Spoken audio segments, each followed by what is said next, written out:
안녕하세요. 피키맘입니다. 저희가 인테리어를 하면서 욕실 인테리어를 이제 조금 더 집중적으로 좀 멋있게 해보자라고 생각하고 하는데, 욕실을 인테리어 시작할 때 알아두어야 할 점, 그리고 주의점, 여러분들이 생각하면 정말 좋을 꿀팁, 많은 것들을 이야기를 해보도록 하겠습니다.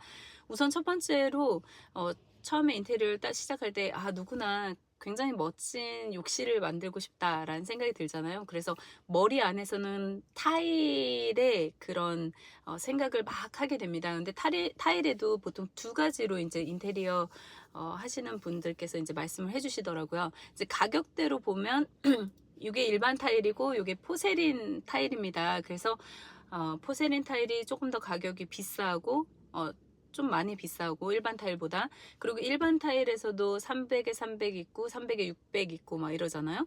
그런데 포세린 타일에서도 300에 600 있고 600에 600, 그 다음에 600에 1200 뭐 이런 식으로 이제 있어요. 그래서 이렇게 갈수록 시공비는 더 비싸고 타일 비용도 더 비싸진다라고 생각을 하면 되는데, 그래서 큰 그림을 그리면 일반 타일로 갈 것인지 비용에 따라서 포세린 타일로 갈 것인지, 포세린 타일에서 600에 600 각으로 갈 건지 600에 1200으로 갈 건지, 이것도 시공비가 달라지고요. 당연히 전문가가 붙어야 되니까.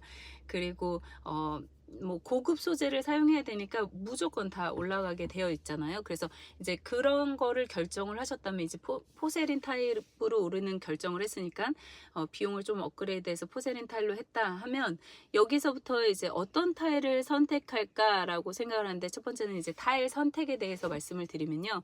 일반적으로 타일 가게에 가서 보시는 타일은 조명을 굉장히 많이 때려줘요. 그래서 거기서 봤을 때는 굉장히 밝아 보인다. 하지만 데리고 오면 우리 집에 현실적으로 들고 와 보면 굉장히 진하다라는 것을 알게 되었어요. 그래서 보통 가서 하는 것보다 한 반 정도 밝은 거를 선택해 오셔야 우리 집에 깔렸을 때 어느 정도 이제 괜찮다.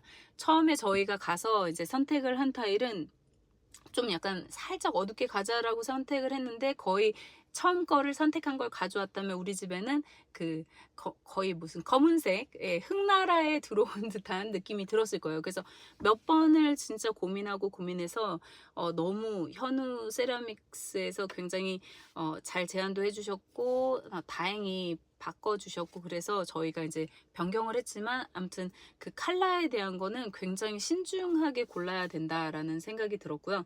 그래서 이제 그 부분을 여러분들이 잘 생각해서 이제 하셔야 되는데, 또 그레이 컬러로 제가 조금 하고 싶었거든요. 근데 거기 매장에서 보는 컬러와 또 이쪽에 와서 보는 컬러가 조금 다른 거예요. 그래서 저는 그레이 컬러가 더 많다고 생각했는데, 데리고 오니까 베이지 톤이 더 많은, 이런 상황이 좀 생기더라고요. 그러니까 이 톤을 정말 조명이 어떻게 했냐에 따라서 많이 다르다. 그래서 그런 점 많이 참고를 하셔서 여쭤보실 때, 저는 좀 더 그레이 컬러빛으로 다 깔았을 때 그렇게 가고 싶습니다. 또는 웜톤으로 가고 싶습니다.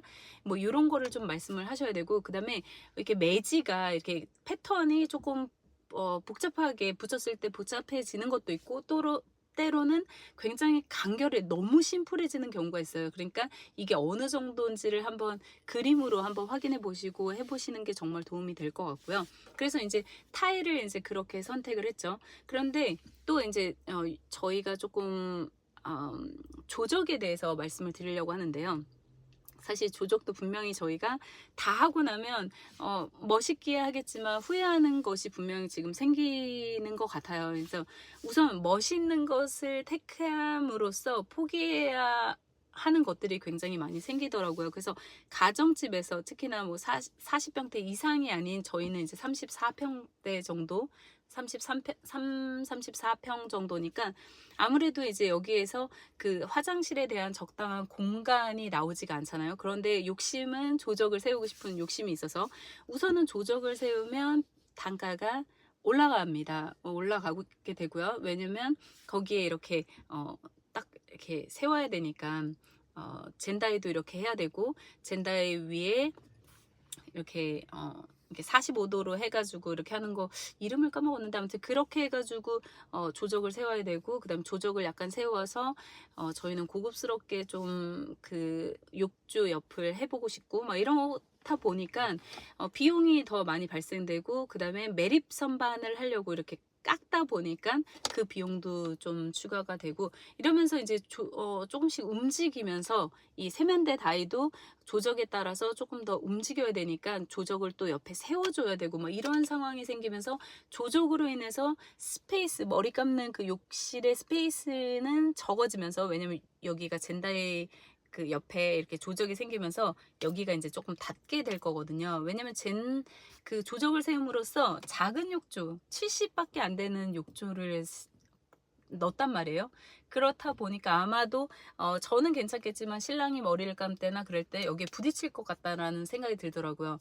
근데 더 약간 심각한 또 하나의 그 저기는, 문제는 조적을 이제 세웠단 말이에요. 조적을 세웠는데 문제는 그 조적이 이렇게 세워지면서 저희가 육가가 있잖아요. 물 흐르는 육가가 있는데 그 육가가 조적이 밀고 가면서 일반 육가를 사용하지 못하게 됐어요. 그래서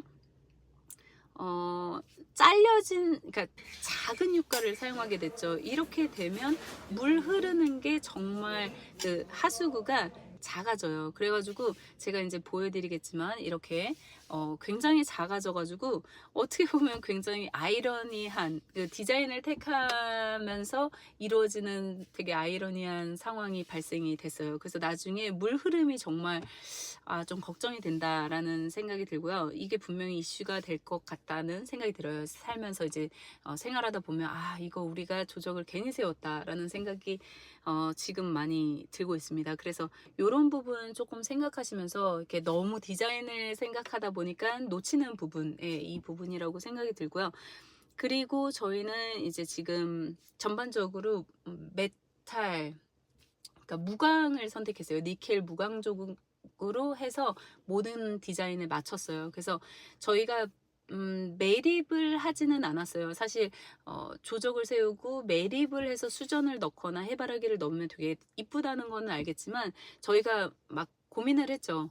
그렇게 해갖고 매립을 할 것이냐, 또는 그냥 밖으로 노출하게 해바라기나 이런 거를 할 것이냐라고 고민을 했는데, 비용을 떠나서 그게 만약에 매립을 한번 하게 됐을 때 그러니까 노후화가 됐을 때, 나중에 조금 더 지나서 노후화가 됐을 때 나중에 문제가 돼서 혹시라도 안에 문제가 생기면 타일을 다시 까야 되는 그런 상황이 생기기 때문에, 그래 그렇게 하지 말고 그냥 노출을 하자라고 생각하고 이렇게 그러니까 매립을 하지를 않기로 했어요. 그래서 여러분들이 좀 생각하셔야 될 것 같아요. 이게 내가 매립을 해서 비용을 좀 더 추가하는 것이 문제가 아니라, 나중에 사후에 어떻게 이거를 관리할 것인가, 나중에 이게 다 녹슬고 뭐 하면 어떻게 할 것인가, 이거 다 뜯어야 되잖아요. 그러니까 그런 부분도 조금 생각을 하면서 해야 한다.